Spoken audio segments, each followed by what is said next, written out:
Okay, so I fell. I fell 70 plus feet. Well, it was more like 60 some feet. Almost 70 feet. When? Down a waterfall. This is what Tyler was talking about yesterday. Oh, yeah. I climbed up the top of a waterfall. And it was Father's Day.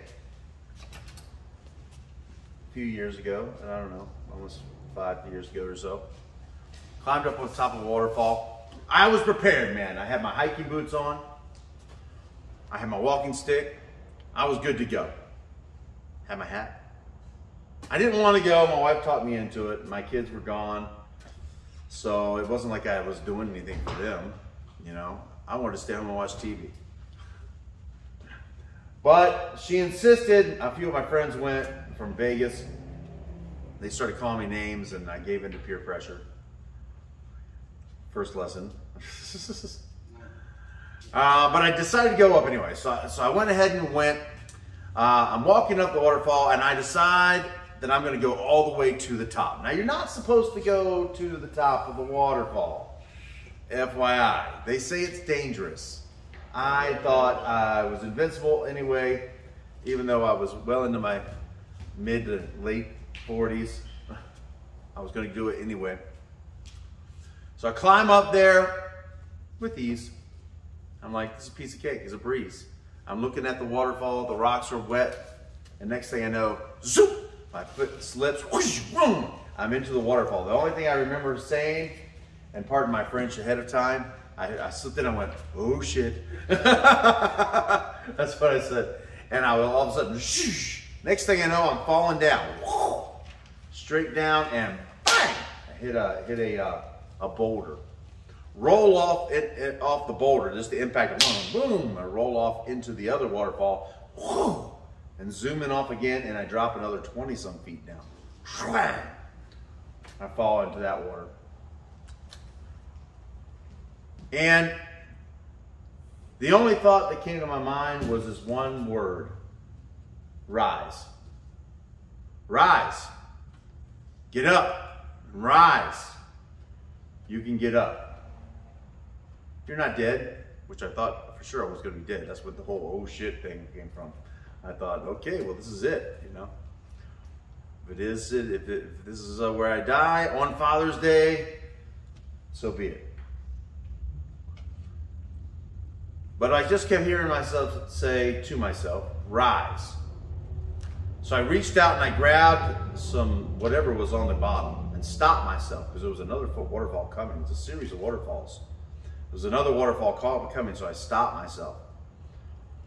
And I crawled basically to the other side of the waterfall, which was the wrong side. Help was the other way, but my brain wasn't functioning correctly, I guess. So I went to the wrong side of the waterfall, climbed out, and I was like, wow, I can't believe I just survived that. It's unbelievable. And my wife and my friends are running down the mountain to try to get to me. And, you know, I'm like, I don't know how to get out. If I get into this thing, it's going to swoop me down the other waterfall. And they're like, well, there's nowhere else to go. Unless we call a helicopter, you've got to go through this waterfall. So then I just heard myself say to myself, I said self, because that's what I call myself. Rise. Rise to the occasion. Rise. So I got back into the waterfall, went across very slowly, like there's some techniques you use for crossing rapid water. I used it, it worked, hobbled out. Now there were 3 other people that fell down the same waterfall that year, and they all 3 died. I did not die, and I did not break anything either, and that was because of the martial arts. I know how to fall, and I know how to relax my body, and I accepted what was happening. I once heard a story where this lady lost control of her car and she just let go. I think there's a song like that too. Just let go of the steering wheel and just let it do what it was going to happen. She just kind of accepted it, and then she lived. It's crazy. But anyway, I lived through it. It wasn't really seriously hurt. I was back on Monday. that week teaching, although I was walking around with a cane. I think this was before Alex started training with me. Yeah. I was walking with a cane, walking stick, but still teaching. I fell another time too. And there's a reason why I'm talking about myself and telling you about this. We'll get to that in a second. I fell another time too when my dad left when I was a kid. When we were living on a dirt floor, no running water. Pots to use the bathroom in, no food. In fact, we were so hungry, we were starving, we would eat the chicken bones. Not only just the meat, but also the bones. Suck the marrow out and eat the bones. Another time I fell is when I had that stepdad. If you get to read the book, you'll understand. I had that stepdad who just beat the tar out of me every day. I fell then, didn't want to live.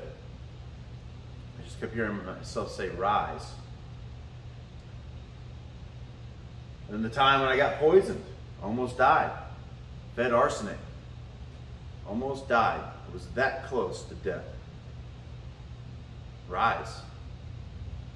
So you may have had something that has been traumatic too, because all of us have our scars. All of us have our things. And by the way, I think it's absolutely necessary to have our scars. We're supposed to be scarred. That's what makes us unique. You ever seen a snowflake? Each one uniquely different. Snowflakes melt in the summer. They do melt. They do melt in the summer, yes. Probably a bad analogy these days, right? Snowflakes. Okay, but if you put them on our magnifying glass, they are unique. Same thing with human beings. By the way, we melt too. We melt away too. We're going to die just as easily as a snowflake. And transform into water, I guess. Or vapor, whatever it transform into. So we're not that much different from a snowflake, really. And we're all unique and different. And our scars are designs. Designs made to set us apart. No one should die with no scars. And that doesn't mean just physical scars. Mental scars. Scars on your heart. Scars in your soul. And you may have had something that's happened before. Maybe a bad relationship. Maybe a bad relationship has scarred you. Maybe a bad relationship with your parents scarred you. Maybe your parents scarred you. Maybe a bad relationship with a girlfriend or a boyfriend. Maybe friends who betrayed you. I've had that happen before. Maybe drugs. Maybe you get so addicted and so attached to drugs that it ruins your life. Maybe crime. Maybe you committed a crime. You feel it's unforgivable. Maybe you're just a liar. I've been there too. I've been a liar too. I've been a liar. I've been a cheater. But we can rise. We can rise above. You know what rise stands for? Like to pick yourself up. For my definition of rise, I can't speak for everybody else, is to pick yourself up and keep going when you feel there's no point in moving forward.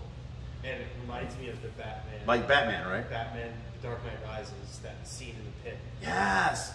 Batman gets put in this prison. If you remember the story, gets put in this prison. Bane has broken his back. Broke his back. And he has to recover. He's suffering and suffering and suffering in there, and he finally decides he's going to try to climb out of the pit. He uses a safety net at first. Remember, he ties a rope around himself. Keeps tying a rope and then falling and falling, and like, well, how did the person do it that didn't? How did Bane do it? He thought it was Bane, like he did it. They did it without a rope, no safety net. That's Fear, yeah. Amazing story.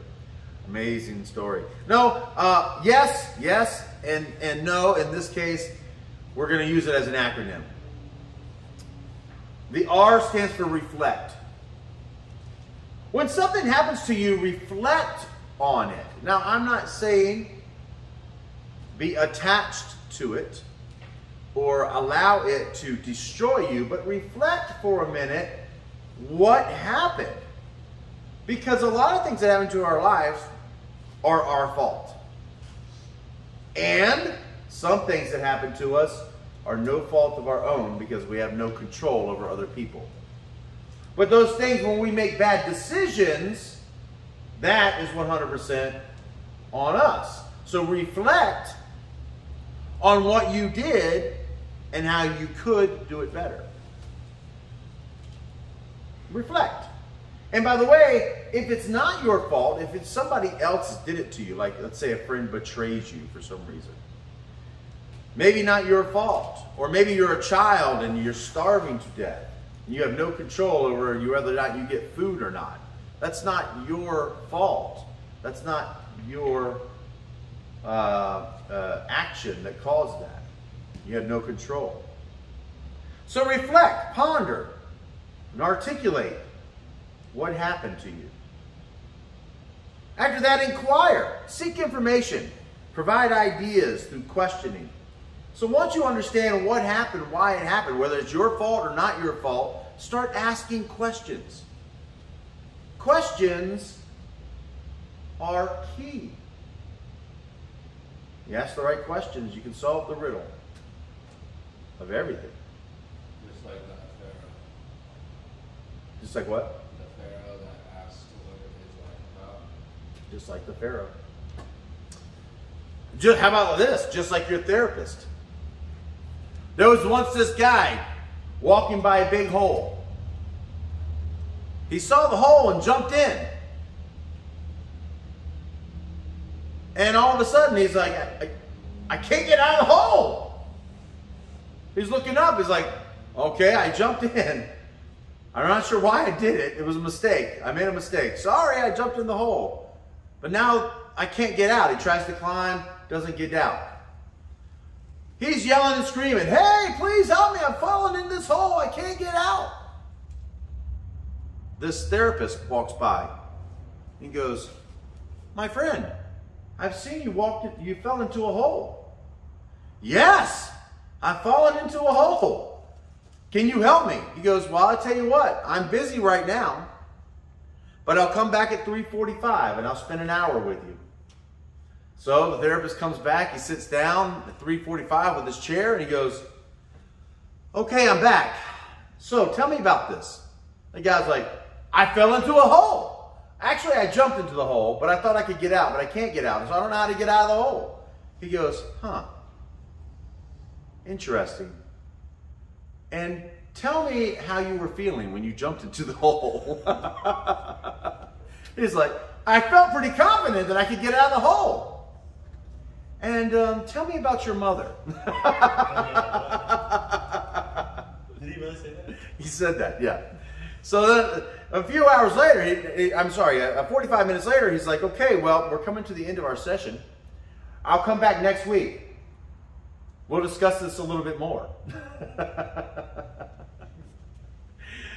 little while longer, another guy comes out. He's yelling, screaming, help, I'm stuck into a hole. And the guy's like, well, I tell you what.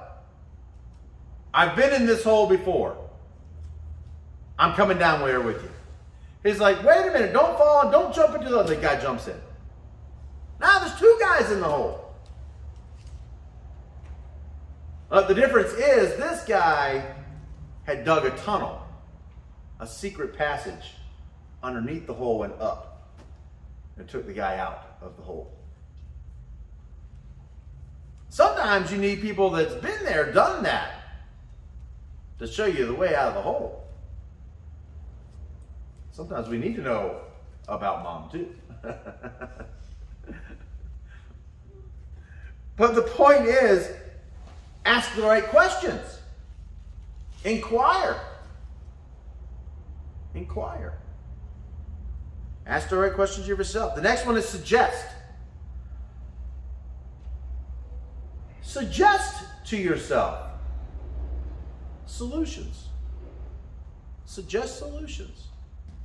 What can you do? How can it be better? What can we try next time? What decision could you have made? Here's a good one. Don't jump into the hole. Yeah. I mean, I know the hole's tempting, but you don't have to get into every single hole you come across.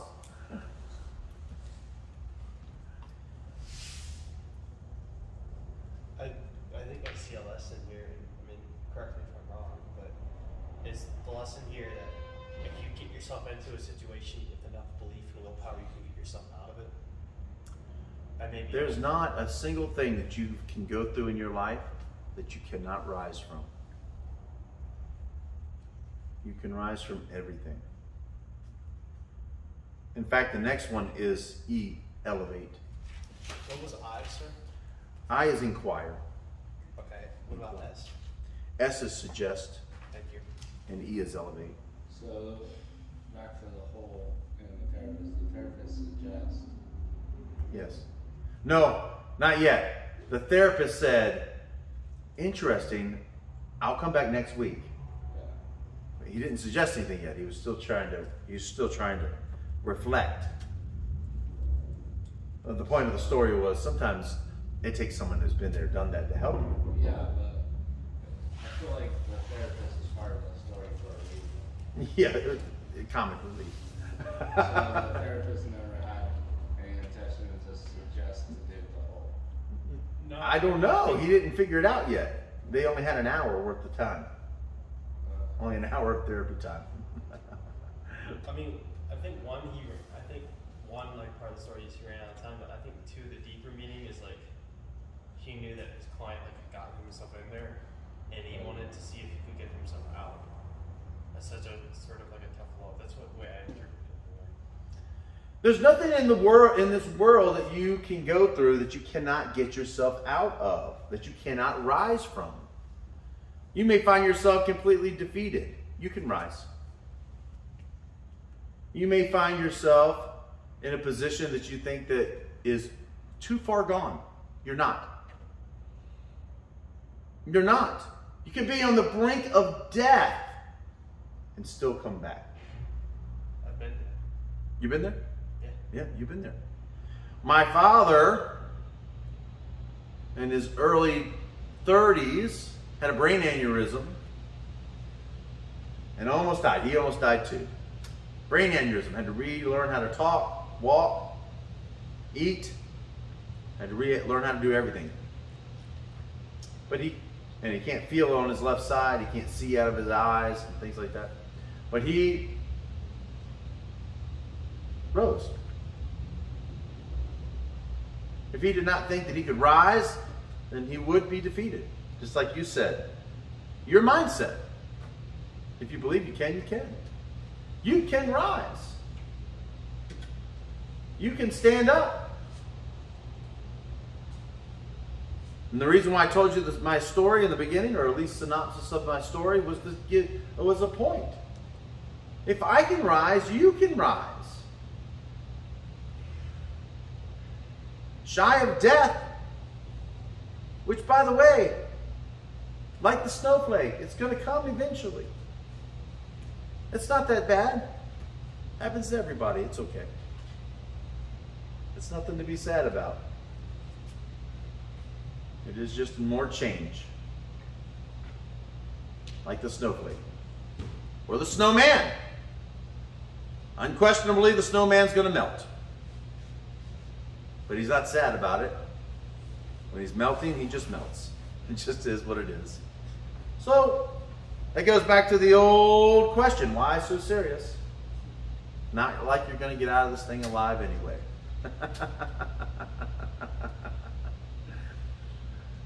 Might as well have a good time, enjoy yourself, live your best life, be your best.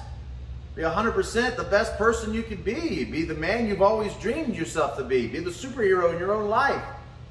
Live a life worthy of writing a book over. Live a life worthy of making a movie about. Become your own Batman. Be Batman. In your own story, you're Batman. I'm literally Batman, bro. You're literally Batman. Hi. Hi, Batman. I love that. Be your own Batman. Rise. Be your own Dark Knight. Be your own Jedi. your own superhero. Be your own sports star. Kev's a sports star, or on his way to being one. He's going to be the hero of some little kid who's going to love doing golf one day. Yeah, you will. I can see it. Jackson, who's not here, he's going to be someone's hero one day. You'll be someone's hero one day, even if you just become a dad, which is one of the greatest things you can do. Someone's going to look at you and go, wow. You may be the hero in this program right now.